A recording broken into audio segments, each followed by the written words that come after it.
إن أول بيت وضع للناس الذي ببكة مباركا وهدى للعالمين. Alhamdulillah, Ramadan sudah ada di depan mata kita. Artinya kesempatan untuk bisa meraih keberkahan di dalamnya terbuka lebar-lebar. Sebagaimana yang dikatakan oleh Nabi sallallahu alaihi wasallam,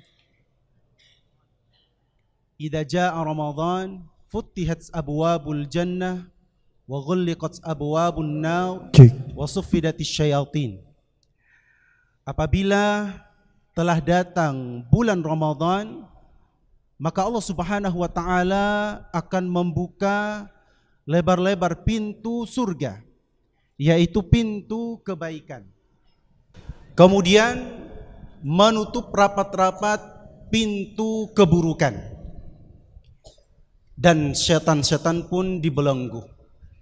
Artinya jamaah sekalian rahimani wa rahimakumullah, Ramadan itu adalah sebagai tempat melatih bagi kita untuk mendekatkan diri kita kepada Allah Subhanahu wa taala. Jamaah sekalian rahimani wa rahimakumullah, di antara kesempurnaan Islam itu Allah Subhanahu wa taala menurunkan syariat-syariatnya. Dari syariat-syariat tersebut tentunya di dalamnya mengandung berbagai macam hikmah dan kemaslahatan bagi seluruh umat manusia. Dan tidak terkecuali ibadah puasa yang merupakan syariat yang diturunkan oleh Allah Subhanahu wa taala yang wajib dilaksanakan oleh setiap muslim dan muslimah.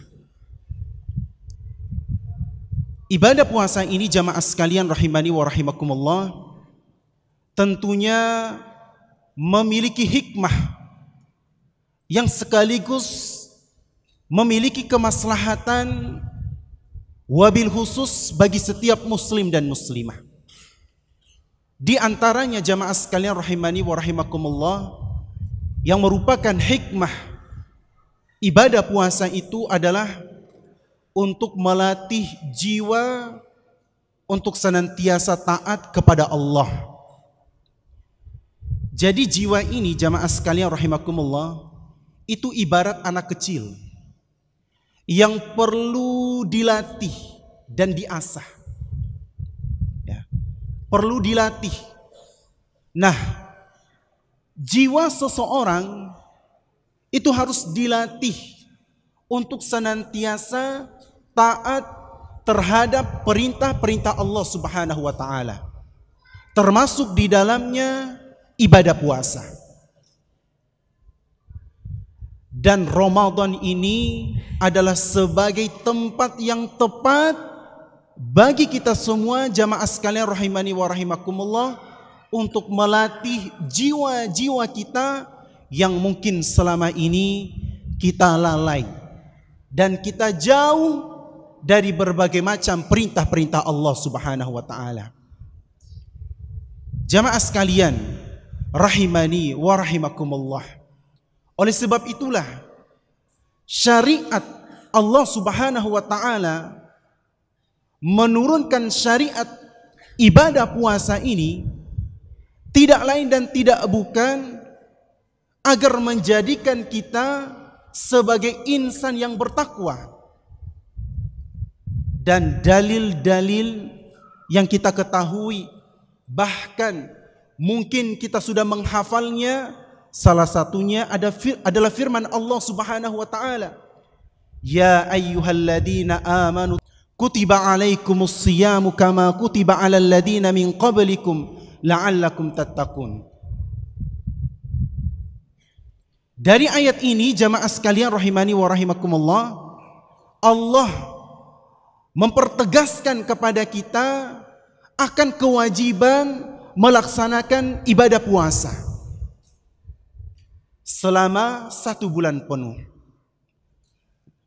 Selama 1 bulan penuh itu kita diperintahkan oleh Allah Subhanahu wa taala untuk melakukan berbagai macam ibadah-ibadah yang tentunya disyariatkan oleh Allah Subhanahu wa taala.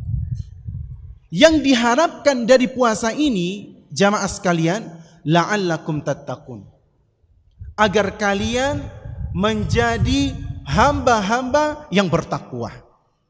Inilah yang diinginkan oleh Allah Subhanahu wa taala dengan pensyariatan daripada ibadah puasa ini.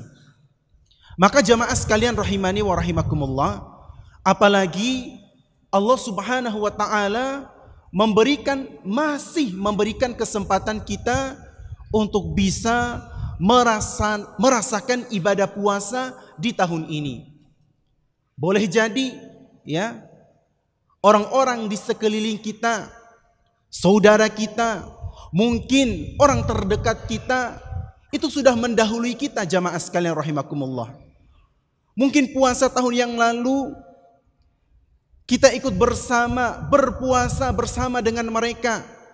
Namun ternyata mereka terlebih dahulu dipanggil oleh Allah Subhanahu wa taala. Dan kita saat ini Allah Subhanahu wa taala masih memberikan kesempatan bagi kita. Maka jamaah sekalian rahimakumullah, gunakanlah kesempatan di bulan Ramadan tahun ini untuk memaksimalkan ibadah kita kepada Allah Subhanahu wa taala. Jamaah sekalian rahimani wa rahimakumullah. Kemudian di antara hikmah daripada ibadah puasa adalah melatih jiwa kita untuk senantiasa bersabar dalam setiap kondisi apapun yang kita hadapi. Ya. Jihad melawan hawa nafsu, di antaranya jamaah sekalian rahimani wa rahimakumullah adalah bagaimana seseorang menahan hawa nafsunya dari berbagai macam yang diharamkan oleh Allah Subhanahu wa taala. Termasuk di dalamnya adalah memerintahkan kepada kita untuk bersabar. Kita tahu jamaah sekalian rahimakumullah, bersabar itu dibagi oleh para ulama menjadi 3 bagian. Yang pertama adalah bersabar dalam ketakwaan. Kemudian yang kedua adalah bersabar dalam meninggalkan segala kemaksiatan. Dan yang ketiga adalah bersabar dalam menerima setiap takdir Allah Subhanahu wa taala yang buruk. Ketiga bagian kesabaran ini, jamaah sekalian rahimani wa rahimakumullah, semuanya masuk ke dalam bab ibadah puasa. Ya. Seseorang bersabar dalam menjalankan perintah Allah Subhanahu wa taala di bulan puasa.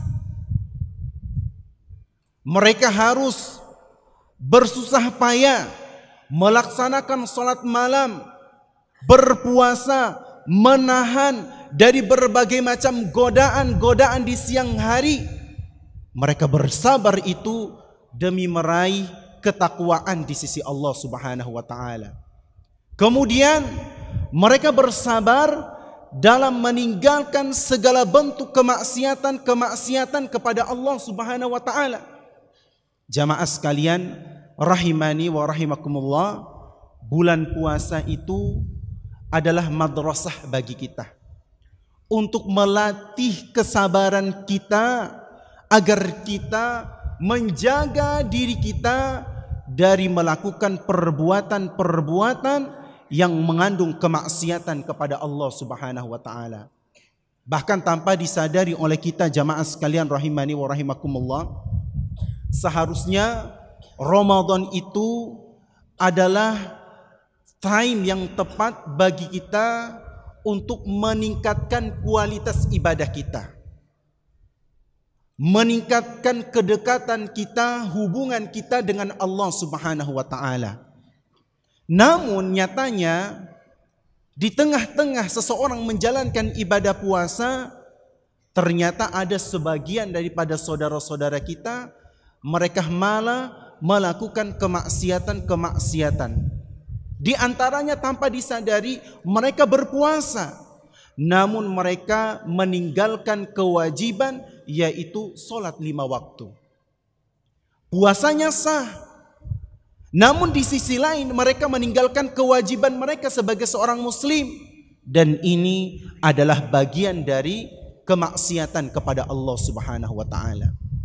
Kemudian yang ketiga adalah bersabar dalam menerima takdir Allah Subhanahu wa taala yang buruk. Boleh jadi kita jamaah sekalian rahimani wa rahimakumullah, ada di antara kita yang berpuasa, mungkin dia memiliki riwayat penyakit tertentu, sehingga mungkin saja dia tidak maksimal dalam menjalankan ibadah puasanya ataupun ibadah-ibadah yang lainnya. Kalaupun dia berpuasa, mungkin dia akan mengalami kesulitan meskipun dia mencapai pada finishnya. Nah, itu adalah bagian daripada kesabaran dalam menerima takdir Allah Subhanahu wa taala yang buruk. Oleh sebab itulah jamaah sekalian rahimani wa rahimakumullah, jadikanlah momentum ibadah puasa di bulan Ramadan ini adalah sebagai ibadah bentuk peningkatan kita kepada Allah Subhanahu wa taala, bentuk kedekatan kita kepada Allah Subhanahu wa taala. Maka harus membuat sebuah catatan jamaah sekalian rahimani wa rahimakumullah. Mungkin di tahun yang lalu kita banyak melakukan kesalahan-kesalahan, atau mungkin saja di bulan puasa tahun yang lalu ada kekurangan-kekurangan yang kita lakukan sehingga tidak maksimal. Maka jadikan catatan-catatan tersebut sebagai bahan evaluasi kita di Ramadan tahun ini agar ibadah kita lebih baik dan lebih maksimal. Karena apa? Allah Subhanahu wa taala masih memberikan kesempatan kepada kita untuk meraih banyak-banyak kebaikan, untuk meraih banyak-banyak pahala di sisi Allah Subhanahu wa taala. Jamaah sekalian rahimani wa rahimakumullah, ingat, jangan hanya bersemangat ibadah di awal-awal Ramadan, ya. Jangan bersemangat hanya di awal-awal Ramadan, namun hendaknya untuk senantiasa istiqomah, konsisten untuk melakukan kebaikan-kebaikan dan ketaatan-ketaatan kepada Allah Subhanahu wa taala sampai berakhirnya bulan Ramadan. Jamaah sekalian rahimani wa rahimakumullah, inilah yang bisa ulun sampaikan. Mudah-mudahan bermanfaat. Semoga Allah Subhanahu wa taala memberikan kekuatan serta kemudahan bagi kita untuk bisa menjalankan ibadah puasa di tahun ini, dan semoga istiqamah sampai berakhirnya Ramadan sehingga kita mendapatkan titel di sisi Allah Subhanahu wa taala sebagai hamba yang bertakwa. Subhanakallahumma wa bihamdika asyhadu an la ilaha illa anta astaghfiruka wa atubu ilaik. Tsumma assalamu alaikum warahmatullahi wabarakatuh.